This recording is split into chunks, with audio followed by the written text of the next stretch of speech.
Så her er der også et underligt billede. Det ser jo nærmest ud som om det er en udenlandsk skole, ikke? Alex. Og det er så, kære mor har det fint i skolen. Han ser ud som om han gerne vil hjem til sin mor, ikke?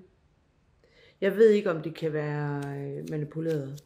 Det ligner lidt en, du kan se der er også en pirat. I øvrigt den samme pirathat her, det kunne være et afpresningsbrev, ikke? Så skal man godt nok være lidt dum. Det her det er fra den der rideskole. Lidt dum, hvis man tror, at jeg har nogle penge. Det her det er fra Varde, Jyske Vestkysten, noget plejefamilie, der bliver fyret eller et eller andet. Det her det var et tilfældigt billede, jeg fandt, som havde noget med en, der hed Bakker at gøre. Det her det er igen Søren Feldberg, og så en dreng, de passer. Og det her det er også et uidentificeret billede. Og her er også muligvis et billede, der ikke er, hvad kan man kalde det, behøver at betyde noget kriminelt.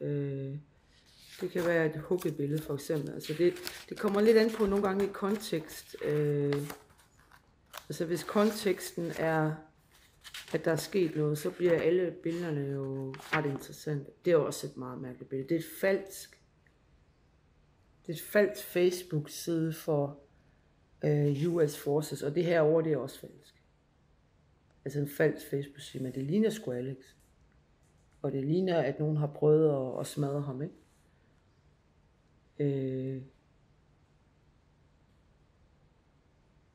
Lisa Webb, ikke?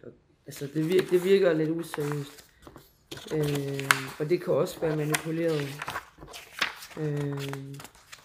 Det der er ved manipulerede billeder, det er jo, at det ser fandme rigtigt ud, ikke? Men det er det ikke.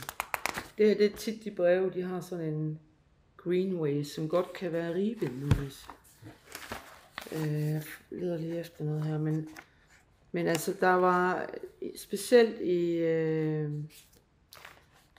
2012, og så er der også nogle film, der er gået helt galt.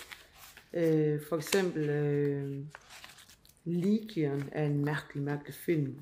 Så er der Susanne Biers En chance til. Så er der, hvad hedder det,